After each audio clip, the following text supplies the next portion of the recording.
শ্রীমদ্ ভগবদ্গীতায় ভগবানের মুখনিসৃত বাণী যে শ্লোক আমাদের সকলের পরিচিত তা হল যদা যদা হি ধর্মস্য গ্লানির্ভবতি ভারত অভ্যুত্থানম অধর্মস্য তদাত্মানম সৃজাম্যহম পরিত্রাণায় সাধূনাং বিনাশায় চ দুষ্কৃতাম ধর্ম সংস্থাপনার্থায় সম্ভবামি যুগে যুগে। ধর্ম সংস্থাপনার্থায় ভগবান কেন এসেছিলেন? ধর্ম সংস্থাপন করতে, আর পরিত্রাণায় সাধুনাম তার ভক্তদেরকে রক্ষা করার জন্য। এই প্রশ্ন আমাদের মনে আসতেই পারে, যদি ভগবান ধর্মকে রক্ষা করার জন্যই আসবেন, তাহলে আমরা যে শুনতে পাই ভগবান বহুবার ভক্তকে রক্ষা করার জন্য যুদ্ধে ছলনার আশ্রয় নিয়েছেন, তা কেন? কি শিখবো তাহলে আমরা ভগবানের থেকে? না, আমরা কিন্তু ভগবানের থেকে সঠিকটাই শিখতে চলেছি আজকে। অনেকের মনের ভুল ধারণা, ভ্রান্ত ধারণা আজকে দূর হয়ে যাবে। ভগবান ছলনা করেছেন, কিন্তু কেন?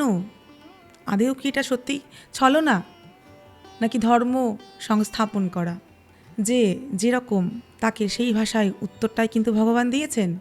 অধার্মিক যখন অধর্ম করেছে, অসহায় মানুষকে কষ্ট দিয়েছে, তাদের ওপরে অত্যাচার করেছে, তখন তারাও কিন্তু ধর্মকে ভুলে গেছিল। তাদেরও কিন্তু ধর্মের কথা মনে ছিল না। ভগবান তাই কয়েকটা ক্ষেত্রে ছলনা করে তাদেরকে তাদের ভাষাতেই কিন্তু উত্তর দিয়েছেন। কিন্তু এই ক্ষেত্রে ছিল ভগবানের ধর্ম পুনর্স্থাপন করা। এখানে কিন্তু ভগবানের ছলনার জন্য কোনোভাবেই অধর্ম হয়নি, কারণ ভগবান এসেই ছিলেন ধর্ম সংস্থাপনার্থায়, ধর্মকে স্থাপন করতে।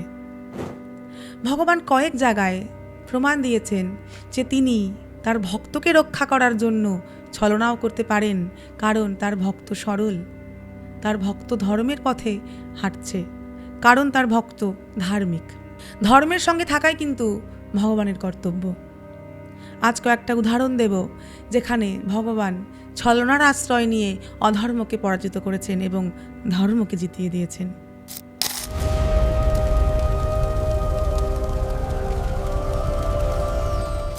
প্রথম উদাহরণ, পাণ্ডবদের বিজয়ের জন্য সবথেকে বড় পদক্ষেপ গোবিন্দ নিয়েছিলেন। যখন দুর্যোধন বলেছিলেন পিতামহ ভীষ্মকে যে যুদ্ধে যেন আমরাই জয়ী হই, এরকম কিছু পদক্ষেপ নিন আপনি, আপনার তো অনেক তপস্যার বল, আপনি তো সারা জীবন ব্রহ্মচর্য পালন করে বহু তপস্যা করেছেন, আজ কিছু তপস্যার বল আমাকেও দিন, কৌরব পক্ষকে দিন। পিতামহ ভীষ্ম তখন বললেন, ঠিক আছে, তাই হবে। আজ যখন আমি অর্ধরাত্রিতে সন্ধ্যা করব, তখন তোমার পত্নী ভানুমতিকে তুমি আমার কাছে পাঠিয়ে দেবে। আমি আমার সারা জীবনের তপস্যার বল একত্রিত করে তাকে বলবো, অখণ্ড সৌভাগ্যবতী ভব। আর এই আশীর্বাদ দেওয়ার পর কখনোই তোমাদের আর হার হবে না, তোমরা আর পরাজিত হবে না, কৌরবরাই জিতবে। খুশি হলেন দুর্যোধন, কিন্তু এই খুশি কতক্ষণ? ভগবান শ্রীকৃষ্ণ অন্তর্যামী। তখন অর্ধরাত্রি, তিনি দ্রৌপদীকে গিয়ে বললেন, চল ওঠ, এবার তোকে আমার সঙ্গে যেতে হবে। দ্রৌপদী বলছেন, কোথায় যাব ভ্রাতা, কোথায় যাব, এখন তো অনেক রাত। তখন ভগবান বলছেন, তুই যদি এখন ঘুমিয়ে থাকিস, তোর ভাগ্যও ঘুমিয়ে থাকবে, তার চেয়ে বরং আমার সঙ্গে চল। তখন দ্রৌপদী উঠে পড়লেন, ভগবানের হাত ধরে হাঁটছেন। ভগবান বলছেন, চল তুই এখন দৌড়া, তোকে এত ধীরে হাঁটলে পরে হবে না। ভগবান তার জুতোটা নিজের হাতে নিলেন। ভগবান ভক্তের জন্য কি না করেন, এখানে তার পরিচয় আমরা পাই। ভগবানের হাতে দ্রৌপদীর জুতো, আর দ্রৌপদী দৌড়াচ্ছে। পিতামহ ভীষ্মের মহলের সামনে এসে ভগবান বললেন, বড় করে একটা ঘুমটা দে, আমার কথা শোন। পিতামহ ভীষ্ম যা যা বলবে তুই শুধুমাত্র ঘাড় নাড়াবি, বলবি কোনো প্রত্যুত্তর কিন্তু করবি না, তারপরেই আমার কাছে চলে আসবি। দ্রৌপদী কিছু বুঝতে পারলেন না, তিনি চলে গেলেন পিতামহ ভীষ্মের কাছে। এত বড় ছলনা ভগবান করলেন। ভানুমতির জায়গায় ভগবান পাঠিয়ে দিলেন দ্রৌপদীকে ঘুমটা দিয়ে, তাও আবার বড় ঘুমটা। পিতামহ ভীষ্ম ভাবলেন ভানুমতি এসেছে। ভীষ্ম বললেন, বাহ, খুব ভালো সময় এসেছো, আমার সন্ধ্যাও শেষ হয়ে যাবে। পিতামহ ভীষ্ম হাতে জল নিয়ে আশীর্বাদ করলেন ভানুমতিকে, বা ভানুমতির বেশে দ্রৌপদীকে। অখণ্ড সৌভাগ্যবতী ভব। আমার এই জীবনের যত তপস্যার বল, তপস্যার শক্তি আমি তোমাকে অর্পণ করলাম। তোমার স্বামীর কিচ্ছু হবে না, কৌরবরাই জিতবে। এই আশীর্বাদ পেয়ে দ্রৌপদী মনে মনে ভাবলেন, আজকে সকালেই তো এই পিতামহ ভীষ্ম অর্জুনের দিকে বাণ নিক্ষেপ করছিলেন, তাহলে কি করে তিনি আমার স্বামীকে রক্ষা করবেন? কি করে সম্ভব? তিনি ঘোমটা সরিয়ে নিলেন। পিতামহ ভীষ্মকে তিনি বললেন, তাহলে আপনি কথা দিচ্ছেন তো যে 5 জনকে আপনি রক্ষা করবেন? আমার কিন্তু 5 স্বামী, তাদের যেন আর কিচ্ছু না হয়, আপনি কিন্তু আশীর্বাদ দিয়েছেন। পিতামহ ভীষ্ম বললেন, তুমি কি করে এলে? আমি তো ভানুমতিকে ডেকেছিলাম। দ্রৌপদী বললেন, কেন? আমি কি আপনার পুত্রবধূ নই? আমি কি আপনার আশীর্বাদ পেতে পারি না? পিতামহ ভীষ্ম বললেন, কেন পারো না মা? নিশ্চয়ই পারো, কিন্তু আজ তো আমি ভানুমতিকে ডেকেছিলাম। কে তোমাকে এখানে নিয়ে এসছেন? দ্রৌপদী বলছেন, আছে একজন বাইরে দাঁড়িয়ে, তিনি আমাদের গোমাতাদের রক্ষা করেন, নাম গোপাল ভাই, তাকে আমি রাখি পড়াই। পিতামহ ভীষ্মের এতটুকু বুঝতে অসুবিধা হলো না যে উনি স্বয়ং গোবিন্দ। দ্রৌপদীকে তিনি জিজ্ঞেস করলেন, কোথায় তোমার ভাই? দ্রৌপদী বললেন, আছে আছে, বাইরেই আছে, আপনি না গেলেও হবে। পিতামহ ভীষ্ম বেরিয়ে এলেন দ্রৌপদীকে সঙ্গে করে। ততক্ষণে গোবিন্দ বুঝতে পেরে গেছেন যে দ্রৌপদী কথা বলেছেন। পিতামহ ভীষ্ম বললেন, একবার তোমার চাদরটা সরাও, তোমার মুখ দর্শন করি। কে এত সুন্দর খবরটা দ্রৌপদীকে দিল আমি একবার জানতে চাই, কারণ এই যে কার্যসিদ্ধি হলো, একজনের হস্তক্ষেপ ছাড়া তা কখনোই সম্ভব নয়, কারণ কারোর পক্ষে জানা সম্ভব নয়। দেওয়ালেরও কান আছে, আর সেই কানটা স্বয়ং গোবিন্দ তুমি। আমি জানি তুমিই রয়েছ। তখন ভগবান প্রকাশ্যে এলেন এবং খুব হাসলেন আর বললেন যে আজকে কৌরবদের যদি জিত হয়, চতুর্দিকে অধর্ম ছড়িয়ে যাবে, তার থেকে বরং ছলনা করে তিনি আর যে কাজ করলেন তার জন্য ধর্ম পুনর্স্থাপন হবে।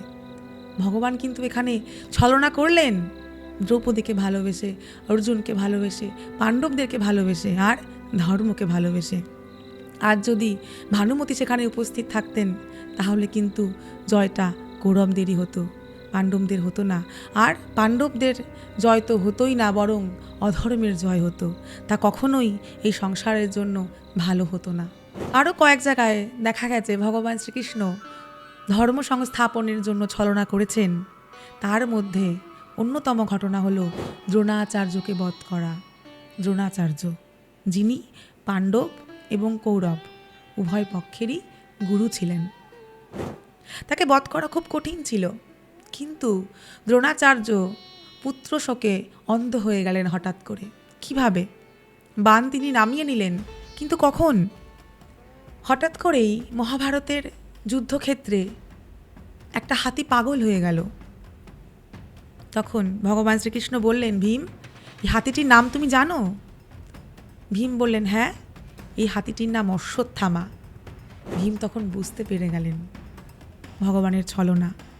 ভীম তৎক্ষণাৎ সে হাতিকে বধ করলেন এবং তিনি বললেন, অশ্বত্থামা মারা গেছে। দ্রোণাচার্য সেই কথা শুনতে পেলেন। তিনি ভাবলেন, বিশ্বাস করাটা ঠিক হবে না। তার পুত্র পরম যোদ্ধা, পরম শক্তিশালী, তিনি যুদ্ধের সমস্ত শিক্ষা জানেন, তাহলে কি করে এত তাড়াতাড়ি তার পরাজয় হয়? তখন তিনি বললেন, যদি যুধিষ্ঠির মহারাজ বলেন যে আমার পুত্র মারা গেছে, আমি তখনই বিশ্বাস করব। ভগবান শ্রীকৃষ্ণ বললেন, যুধিষ্ঠির তুমি বলো। যুধিষ্ঠির বললেন, অশ্বত্থামা মারা গেছে, হাতিটি মারা গেছে, এটা আসতে বললেন। যেটা আমরা জানি, অশ্বত্থামা হত ইতি গজ।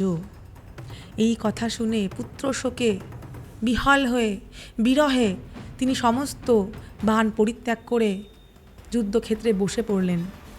তখন তার দিকে বাণ চালানো হলো। দ্রোণাচার্যকে এইভাবে বধ করা হলো। না হলে কিন্তু দ্রোণাচার্যকে বধ করা খুবই কঠিন হয়ে দাঁড়াতো। ভগবান ছলনা করে এখানেও কিন্তু ধর্মকে জিতিয়ে দিলেন। একইভাবে বধ করা হলো দুর্যোধনকে। কিন্তু কিভাবে? তিনিও কিন্তু যথেষ্ট শক্তিশালী ছিলেন। তিনি কলিযুগের অবতার, তিনি স্বয়ং কলিযুগ।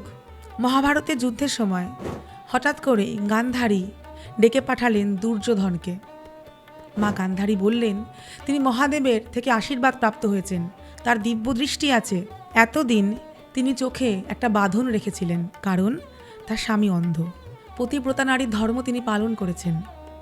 তার স্বামী যেহেতু জগৎ দেখেনি, তিনিও কিন্তু জগৎ দেখছিলেন না। কিন্তু এতগুলো দিন যখন তার চোখে বাঁধন ছিল, যে মুহূর্তে তার বাঁধন খুলে যাবে, সেই যে শক্তি যার উপরে পড়বে, তার দৃষ্টি যার উপরে পড়বে, তার শরীর পাথরের মতো হয়ে যাবে। তখন তিনি বললেন তার পুত্রকে, তুমি স্নান করে এসো, আজকে সেই শক্তি আমি তোমাকে প্রদান করব। যখন দুর্যোধন স্নান করবেন, সেই সময় ভগবান সেখানে এসে উপস্থিত হলেন। তিনি হাসতে হাসতে বললেন, তুমি কোথায় যাচ্ছ এইভাবে নগ্ন হয়ে? দুর্যোধন বললেন যে আমি আমার মায়ের কাছে যাচ্ছি। কিন্তু সেই সময় ভগবান আরও হাসতে শুরু করলেন। তিনি বললেন, আমি না হয় জানি যে সন্তান মায়ের সামনে লজ্জা পায় না, কিন্তু তুমি তো অনেক বড় হয়ে গেছো। আজ প্রথমবার তোমার মা তোমাকে দেখবেন, তাই ডেকেছেন। তুমি আমার কথা শোনো, তুমি নির্লজ্জ হয়ে যেও না, তুমি নগ্ন হয়ে যেও না, অন্তত নিজের পায়ের ওপরের অংশটুকু কোমর থেকে পা অবধি তুমি ঢেকে রাখো। দুর্যোধন ভাবলেন হয়তো ঠিকই বলছেন ভগবান শ্রীকৃষ্ণ। তিনি তাই করলেন। একখণ্ড বস্ত্র তিনি কোমরে জড়িয়ে নিয়ে মায়ের কাছে গেলেন। মা যেই বাঁধন সরালেন, তখন তিনি প্রচণ্ড ক্রোধিত হলেন। তিনি বললেন, এ কী করলে তুমি পুত্র? আমি তোমাকে সম্পূর্ণ নগ্ন হয়ে আসতে বলেছিলাম, তুমি এ কী করলে? আজ আমি যার দিকে দৃষ্টিপাত করতাম তার শরীর পাথরের মতো হয়ে যেত, তোমাকে হারানোর শক্তি কারোর হতো না। আজ যে অংশে তুমি বস্ত্র বন্ধন করে এসেছো, সেই অংশ তোমার দুর্বল রয়ে গেল, সেই অংশে কিন্তু আমার দৃষ্টি পড়ল না। দুর্যোধন সেই স্থান থেকে চলে গেলেন ক্রোধিত হয়ে। তিনি বুঝতে পারলেন কত বড় ছলনা তার সাথে হয়েছে। তার পরের ঘটনা, ভীম এবং দুর্যোধনের মধ্যে ভয়ঙ্কর গদাযুদ্ধ হচ্ছে। দুজনেই বলশালী, কেউ হারছে না, কেউ পরাজিত হচ্ছে না। হঠাৎ করেই অর্জুন নিজের হাঁটুর ওপরের অংশে হাত দিয়ে দেখালেন ভীমকে। ভীম বুঝে গেলেন যে অর্জুন বলছেন ওই অংশে আঘাত করতে। কিন্তু অর্জুন কার থেকে জানতে পেরেছিলেন? ভগবান শ্রীকৃষ্ণের থেকে। ভগবান শ্রীকৃষ্ণ কিন্তু সব জানেন যে কাকে কিভাবে বধ করতে হবে, কাকে কোথায় গিয়ে পরাজিত করতে হবে, তিনি সব জানতেন। আর ভীমের নিজ প্রতিজ্ঞার কথা মনে পড়ে গেল, যে তিনি প্রতিজ্ঞা করেছিলেন দুর্যোধনের জঙ্ঘা তিনি ভেঙে তাকে বধ করবেন। সেই জন্য তার জঙ্ঘায় তিনি গদার আঘাত বারংবার করাতে দুর্যোধনের জঙ্ঘা ফেটে গেল এবং তাকে বধ করলেন ভীম। এখানেও কিন্তু ভগবানের ছলনা ছাড়া ভীম জিততে কখনোই পারতেন না। ভগবানের ছলনা এখানে ধর্মকে জিতিয়ে দিল, এখানে পাণ্ডবদের জিতিয়ে দিল, এখানে ভীমকে জিতিয়ে দিল। মহাভারতে কর্ণকে বধ করার সময়ও কিন্তু ভগবান ছলনার আশ্রয় নিয়েছিলেন। আগেও বলেছি ভগবান সব কিছু জানেন, আমাদের পূর্ব, আমাদের বর্তমান, আমাদের ভবিষ্যৎ, ভগবান সব কিছু জানেন। যখন সূর্যপুত্র কর্ণ অর্জুনের সঙ্গে যুদ্ধ করছেন, ঠিক সেই সময় অর্জুনের রথের চাকা মাটিতে বসে পড়ে এবং রথের চাকা তোলার জন্য কর্ণ রথ থেকে নেমে আসেন। মহারথী প্রথা কি? মহারথী প্রথা হলো যখন কোনো সৈন্য বা যখন কোনো যোদ্ধা, তার হাতে অস্ত্র থাকবে না, তার দিকে অস্ত্র নিক্ষেপ করা যাবে না। তিনি যখন রথে উপবিষ্ট থাকবেন তখনই কিন্তু তার দিকে বাণ নিক্ষেপ করা যাবে, এবং যখন কোনো যোদ্ধা আহত হবে তার দিকে বাণ নিক্ষেপ করা যাবে না। কিন্তু সেই সময় কেন ভগবান বললেন অর্জুন তুমি বাণ চালাও, কর্ণকে বধ করো? তখন কর্ণ বললেন, এ কি মহারথী প্রথা? তুমি না ভগবান, অর্জুন তুমি না শ্রেষ্ঠ যোদ্ধা? তখন গোবিন্দ বললেন, কোথায় ছিল তোমার মহারথী প্রথা? কোথায় ছিল তোমার যুদ্ধনীতি? যখন এক নারীকে রাজসভায় উলঙ্গ করা হচ্ছিল, কোথায় ছিল তোমার নিয়ম? তাই আজকেও তোমাকে বধ করতে নিয়ম উল্লঙ্ঘন করা হবে। সৃষ্টি দেখবে যে যোদ্ধা নিয়ম উল্লঙ্ঘন করে অধর্ম করতে পারে তাকেও ছলনা করে বধ করা যায়। তখন ভগবান কানে কানে অর্জুনকে বললেন যে আজকে ওর এই দশা ওরই কারণে। ওর ওপরে গুরুর অভিশাপ রয়েছে। ও ছলনা করে গুরুর কাছে শিক্ষা গ্রহণ করেছিল, তখন গুরু অভিশাপ দিয়েছেন, যখন তোমার সবথেকে বেশি যুদ্ধ করার ইচ্ছা হবে, তোমার প্রয়োজন হবে প্রাণ রক্ষা করার, সেই সময় তুমি যুদ্ধনীতি ভুলে যাবে। তখন অর্জুন বললেন, ঠিক আছে তাই হোক। অর্জুন বাণ চালালেন এবং কর্ণকে বধ করা হলো। এইভাবে কিন্তু ভগবান ছলনার আশ্রয় নিয়ে কর্ণকেও বধ করলেন। কারণ হতে পারে কর্ণ শ্রেষ্ঠ যোদ্ধা, হতে পারে অর্জুনের সমকক্ষ ছিলেন কর্ণ। কর্ণ একদিকে দাতাও ছিলেন, তার অনেক ভালো দিকও ছিল, তিনি দাতা কর্ণ, কিন্তু সবশেষে একটাই কথা বিচার হয়, তিনি অধর্মের সঙ্গ দিয়েছিলেন। যত বড় যোদ্ধা হোক, যত বলশালী হোক, যত বড় শক্তিশালী মানব হোক না কেন, যদি সে অধর্মের হয়ে যুদ্ধ করে, তার কিন্তু পতন নিশ্চিত। তাই কর্ণের পতন নিশ্চিত ছিল। মহাভারতে আমাদের সকলের প্রিয় চরিত্র অভিমন্যু, যিনি 16 বছর বয়সে এত সুন্দর যুদ্ধ করেছিলেন যে তার নাম স্বর্ণাক্ষরে ইতিহাসে লেখা থাকবে। তিনি বীর, তিনি যোদ্ধা। অভিমন্যু আমাদের খুব প্রিয় চরিত্র, কিন্তু তাকেও কিন্তু বধ করা হয়েছিল ছলনা করে। কিভাবে? চক্রব্যূহে তাকে আটকে রেখেছিলেন কারা? কৌরবরা। জয়দ্রথ, তিনি দুঃশলার স্বামী। জয়দ্রথ মহাদেবের কাছ থেকে বরপ্রাপ্ত হয়েছিলেন যে তিনি একদিনের জন্য পাণ্ডবদেরকে যুদ্ধক্ষেত্রে আটকে রাখতে পারবেন। যেদিন চক্রব্যূহে অভিমন্যু প্রবেশ করলেন, তিনি তার সবটুকু দিয়ে যুদ্ধ করেছিলেন। তার হাতে অস্ত্র ছিল না, তিনি আহত, তারপরেও কিন্তু তার উপরে বাণ চালানো হয়েছিল। আর সেই সময় উপস্থিত ছিলেন মহারথীরা, দুর্যোধন, এমনকি কর্ণ, এমনকি জয়দ্রথ। তাকে অন্যায়ভাবে বধ করা হয়। তিনি বীর, কিন্তু সেই বীরের সম্মুখে সেদিন বীর ছিল না। তারা অধর্মকে আশ্রয় করে ছলনা করে অভিমন্যুকে বধ করলেন এবং মৃতদেহের ওপরে জয়দ্রথ পদাঘাত করলেন। সেই দিন অর্জুন যুদ্ধক্ষেত্রের একটু বাইরে ছিলেন।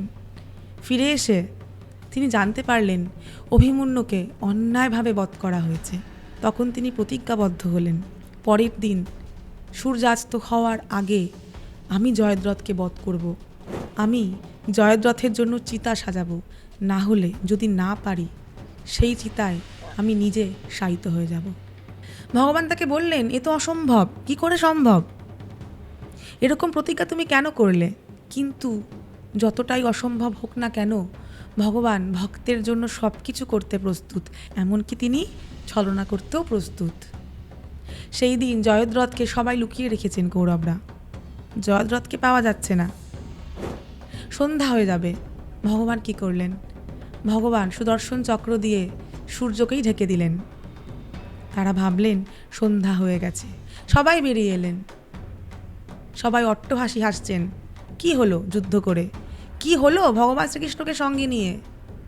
কি হলো বাসুদেবকে সঙ্গে নিয়ে? আজকে তো অর্জুনের মৃত্যু হবে, কোনো লাভ হলো না। ভগবান শ্রীকৃষ্ণ হাসছেন। ভগবানের মুখে একটা স্নিগ্ধ হাসি, প্রশান্ত হাসি। কেন হাসছেন ভগবান? হঠাৎ করেই ভগবান শ্রীকৃষ্ণ সুদর্শন চক্রটা সরিয়ে দিলেন, বেরিয়ে এলো সূর্য। আসলেও কিন্তু সন্ধ্যা হয়নি। ভগবান ঢেকে দিয়েছিলেন সূর্যকে কিছুক্ষণের জন্য।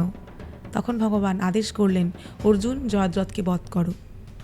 অর্জুন বাণ চালালেন, জয়দ্রথ নিহত হলেন, তার দেহ পড়ে থাকলো মাটিতে। এইভাবে কিন্তু ভগবান অর্জুনকে জিতিয়ে দিলেন। শুধু অর্জুনকে জিতিয়ে দিলেন না, যারা অন্যায় করেছিল, যারা অধর্ম করেছিল, যারা ভেবেছিল যে অন্যায় করেও জেতা যায়, কেউ জানতে পারবে না, তাদের কোনো ক্ষতি হবে না। পাপ করে কোনো ক্ষতি হয় না, লাভই হয়, যুদ্ধে জেতা যায়। ছলনা করে কাউকে বধ করে, অভিমন্যুকে বধ করে কিছুই হয় না। ভগবান তো দেখতে পাচ্ছেন না, অর্জুন তো নেই, আহত অবস্থায় যে কাউকে বধ করা যায়, কোনো নাবালককেও বধ করা যায়, তার উত্তর ভগবান ছলনা দিয়েই দিলেন। সেই জন্যই ভগবান শ্রীকৃষ্ণ শ্রীমদ্ ভগবদ্ গীতায় বলেছেন, দূতাম ছালয়াতাম অস্মি, আমি ছলনাকারীদের মধ্যে শ্রেষ্ঠ। তাই ভগবান যখন ছলনা করেন, তার ছলনার সামনে টিকে থাকা খুব মুশকিল। স্বয়ং শকুনিও পারতেন না। শকুনিও কিন্তু ভয় পেতেন ভগবান শ্রীকৃষ্ণকে। যদি একবার ভগবান নিজের বুদ্ধি দিয়ে কোনো কার্য সম্পাদন করেন, এই ব্রহ্মাণ্ডে কারোর ক্ষমতা নেই সেই কার্যে হস্তক্ষেপ করার। কারণ ভগবান অস্ত্র হয়তো তোলেননি, ভগবান দেখিয়েছেন অস্ত্র না তুলেও যুদ্ধ হয়, পরিকল্পনা দিয়ে, বুদ্ধি দিয়ে, নির্দেশ দিয়ে। বহুবার ভগবান নিজের বুদ্ধি দিয়ে, ছলনা দিয়ে ভক্তকে জিতিয়েছেন, ধর্মকে জিতিয়েছেন। তাই ধর্ম প্রতিষ্ঠা করার জন্য ছলনা করাও কিন্তু এক প্রকার ধর্ম বা শ্রেষ্ঠ ধর্ম। যে যেমন তাকে সেই ভাষায় উত্তর দিতে জানেন একমাত্র গোবিন্দ। তার থেকে আমরা অনুপ্রেরণা পাই যে ধর্মের জন্য আমাদেরকে যুদ্ধ করতে হবে, অধর্মের হয়ে নয়। যে ধর্মের সঙ্গে থাকেন তার সঙ্গে ভগবান শ্রীকৃষ্ণ থাকেন, আর যার সঙ্গে ভগবান শ্রীকৃষ্ণ থাকেন তার সঙ্গে সমগ্র ব্রহ্মাণ্ড থাকেন। তার কারোর প্রয়োজন নেই। দরকার ছিল না অর্জুনের নারায়ণী সেনার, একা গোবিন্দই তার জন্য যথেষ্ট ছিল। প্রয়োজন ছিল না গোবিন্দের অস্ত্র ধারণ করার। তিনি হলেন ভক্তের রথের সারথি, যার ভ্রুকুটিতে সৃষ্টি স্থিতি বিনাশ হয়। তার কি অস্ত্র তোলার কোনো প্রয়োজন হয়?